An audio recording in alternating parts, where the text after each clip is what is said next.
Sup kids? I'll be making a video debunking Paragonandarkys video and correct them on some of their mistakes, so let's get going. It's Dark Temple. It's Christmas Eve, so I thought I'd give you all a present to give you all some knowledge on the scaling of Goku. Giving you an honest video that doesn't just scale him correctly, from what's consistent and what's told in the series of Dragon Ball, but also debunking all misinformation that has been spreading in the power scaling community, and these misconceptions even reaching to the anime community altogether. So because of that, I give you the ultimate Goku scale. Hey guys, it's Dark Temple, and we'll be going over how strong Goku really is. If he is overrated or underrated within scaling, is Goku an outerversal being, or is he just a universal fodder? Goku, a Saiyan born on Earth, striving to become the best martial artist, and to become the strongest, period. Even back in OG Dragon Ball, we had characters like Master Roshi being able to destroy the entire moon. And later King Piccolo being able to destroy the entire Earth, with statements of him being able to destroy the entire world, or destroy the Earth in a heartbeat. Which would be an implication that this feat would be done pretty fast. And Goku beating him as a kid should already tell you that he isn't weak. And later it just becoming casual for characters to destroy entire planets with just 2 fingers. Or later statements that Cell can destroy an entire solar system in 1 blow. Some might say this is downplay, since there are already earlier statements of Frieza in his second form being able to destroy the entire universe, coming from the narrator statements of his second form and one later scan in the DBS manga. For the narrator scans, this would be in reference to destruction of life in the universe and not the literal universe itself. In reference to destroying the universe, it's also put into conjunction with the fate of the universe, which was explained to be in reference of the life in the universe and not the celestial bodies or the space-time continuum, etc. Both statements are hype statements from the author, who has contradicted the story multiple times and has told us blatant hyperbolic speech in certain events that the statements don't even belong in. Hyperbolics?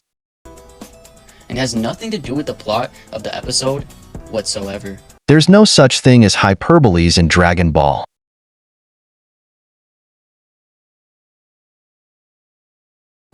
Nappa's boundless power. The term boundless meaning no bounds / no limits, limitless, Correct, however. In that same definition it says, or immense, but I'll go over that in a bit. etc. But Nappa falls under none of these definitions since he has finite power, with a finite power level at that, in a weak one, and has shown limits against Goku. And this just being referenced into him being strong and nothing else. So here's what immense means. So in context, it's just talking how great his power is, therefore it wouldn't be contradictory nor inconsistent, since it wouldn't make any sense if Nappa was truly boundless. Or in Dragon Ball Super, the same narrator stated Beerus's full power was pushing Goku, when the episode literally tells us that he was at 70% or lower, which would be blatantly contradicting the episode, which would make him hyperbolic, unreliable, etc. I was trying to figure out how to tackle this argument and I couldn't find any ways to do so, but I think Beerus lied in order to make Goku give it his all in the fight. But let me know down the comments below if anyone can debunk this argument. My apologies guys, LMAO.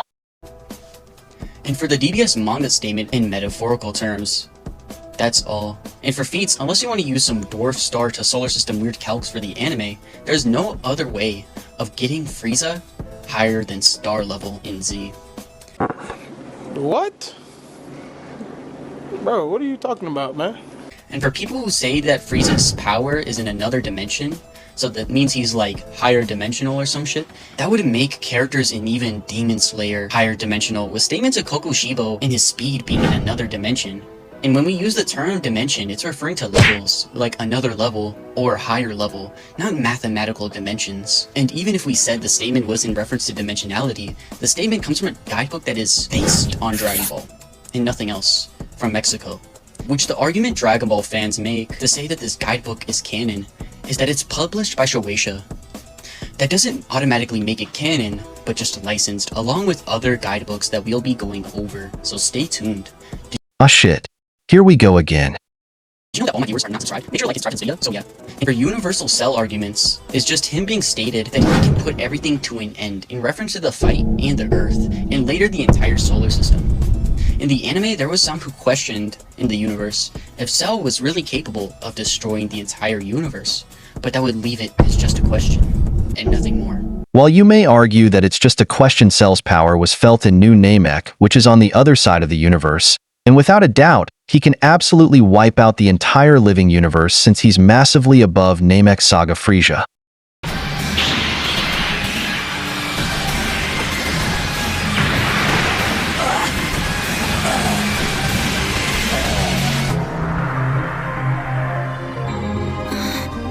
What is it, Dende? It's Cell. Why does his energy feel so frightening, Mr. Popo? It's evil, that's why.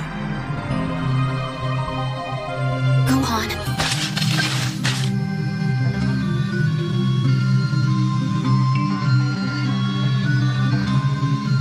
Elder Modi, tell us, what in the world is happening out there? It's coming from that planet where Dende is guardian, isn't it? Will that horrible power destroy it, sir? To the Cell Down players, let me ask you this. Why would they give us a weak character if Super Saiyan 2 scales massively above Super Saiyan and Cell scales massively above Namek Saga Frisia? Where's the logic in that? Also, Cell's even blows up Otherworld, or at least a portion of it, and I will show why he's easily universal.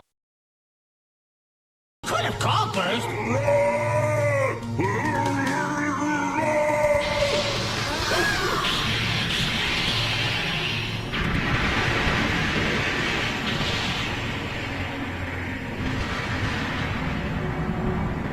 I don't remember much after the explosion, but somewhere amongst the planetary debris, the core of my being still existed. One living cell survived. It's him just saying it's large, and the word countless, literally when you search it up the definitions will refer to things such as countless strings on a guitar, but it's not actually saying infinite. It's just a way of wording to describe large amounts of something. And for the whole innumerable stars and galaxies, can just be dismissed as hyperbole, since the term innumerable is mostly used hyperbolically. And now for the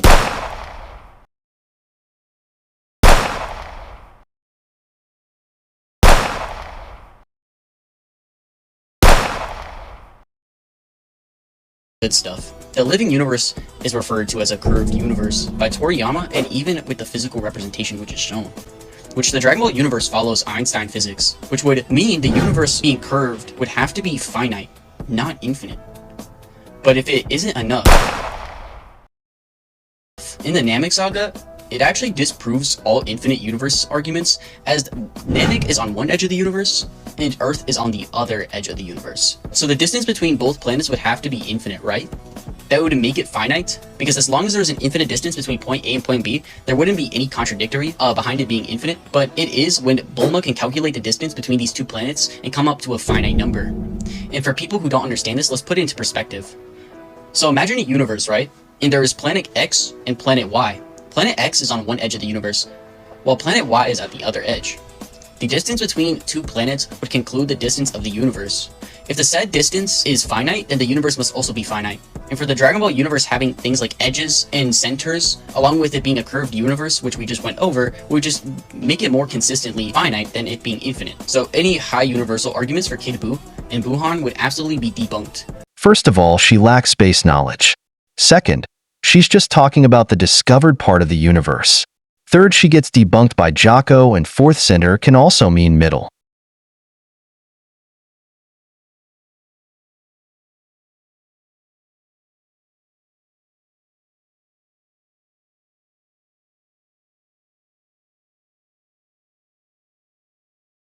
And this would also debunk heaven being infinite, since it has been stated to be just as wide as the universe, and that would make it finitely wide.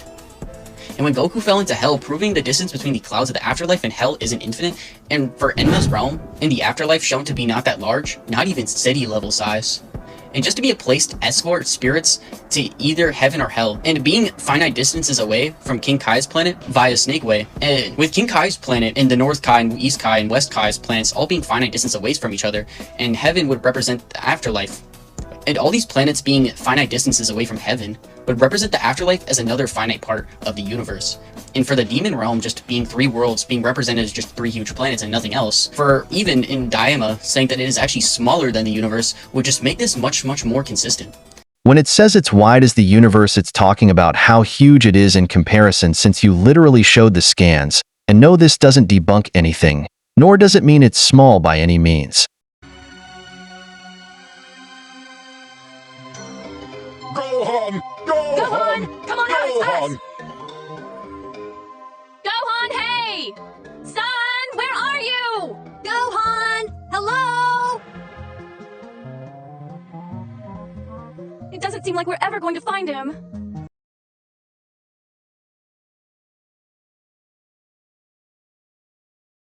For a lot of people, when they hear the term realm, they automatically believe that it means a separate dimension or a different universe, or some universal size construct, when that is not the case at all. And the term realm just means a place, like a region, part of the universe. Well, it's called a kingdom, which is a realm and is separated from the living universe. Or a world.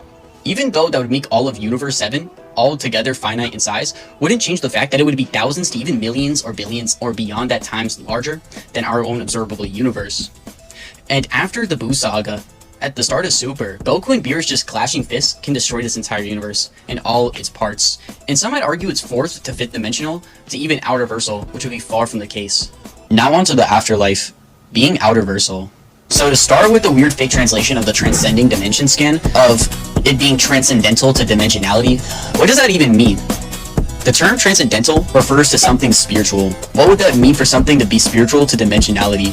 It also says transcends, or goes beyond regular physical realm. Whoever kid made this fake translation to say that mixed up the words transcendental with transcending. Oh my god, Dragon Ball fans really cannot read.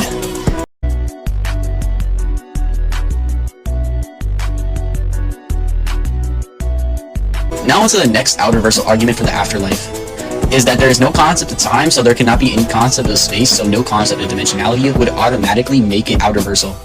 So first of all, how do you think we discovered the concept of time in our universe? Maybe because something first would have a cause, then there being an effect, showing the existence of causality, and that same concept would exist in the Afterlife, would at least confirm causality.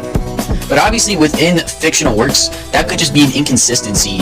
Or it could be that Goku training and getting stronger doesn't really debunk anything. And also he was granted a special body for daily training whether he's dead or alive. Right? Well, with other definitions of time, like measurement of events existing in the Afterlife where there being days and years, some might say King Kai was referring to Earth time.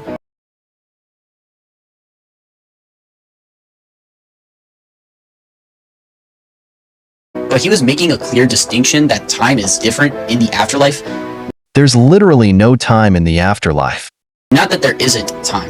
And this itself would fall under the concept of time, and for events there are things like the Otherworld Tournament and literal clocks, which are made for what? Kinda self-evident. These downplayers will be the end of me LMAO. That's like saying the Null Realm has time because Grand Priest added a clock in a realm that has no concept of space and time LMAO. See how that argument makes no sense? And in conjunction with the things I just proved would include past, present, and future by definition, which would mean the Afterlife would fall under every definition of time as a whole.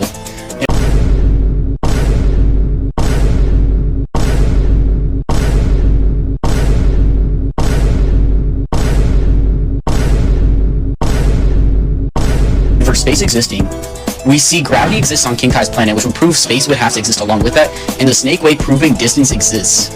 Wouldn't that be appeal to reality? First of all, I can prove why space doesn't really exist, and second, the guy says it's a legend. So it doesn't make his 1,000,000 kilometers statement true since legends can't be proven, and even if it has distance, how would that even debunk Otherworld as a whole? For those claim Otherworld has space because of gravity, this is King Kai's planet LMAO, and here Goku is saying that he feels like a cotton ball, which means this isn't actual gravity. Here's this scan where it talks about how it has its own rules and mysteries, therefore it doesn't debunk nor contradicts anything. Abstracts are also concepts and concepts are also principles, so whatever time and distance statements are shown in the Afterlife are just mental ideas, therefore the Afterlife has no concept of time. And if it has no concept of time, then it has no concept of space, etc. But what if there wasn't such concepts of space and time? That wouldn't make it outer, since lacking something doesn't mean it automatically transcends those concepts, and either way the statement of no concept of time was written in the Super Exciting Guide, which Toriyama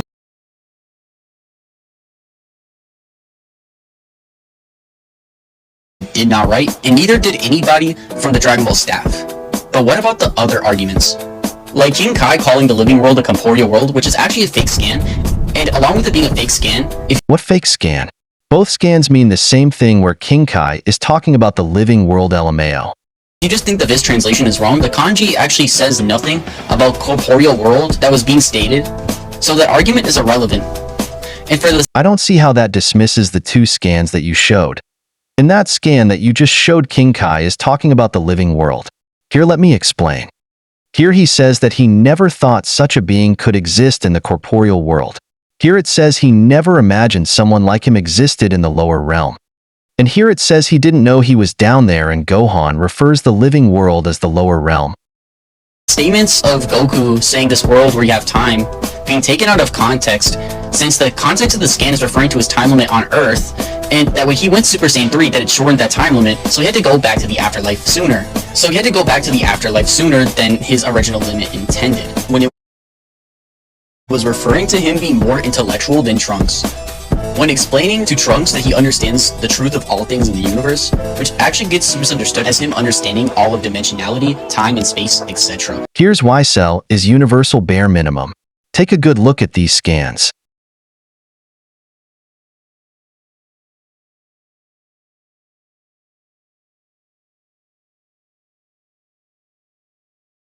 Well, that wraps things up for today. If this video gets 1 like, I'll be making part 2, and I will also try my best to scale Goku Black to outerversal bare minimum, because there's a lot more context, and I will also prove how Goku as well as Top and the Null Realm are also outerversal, as well as the Afterlife and its statements. And that's it for today. Hopefully you guys enjoyed this video. If you guys felt like I missed something, or can correct me on some things that doesn't involve downplay, please tell me in the comments below, and remember, Goku Solo's your favorite verse and character.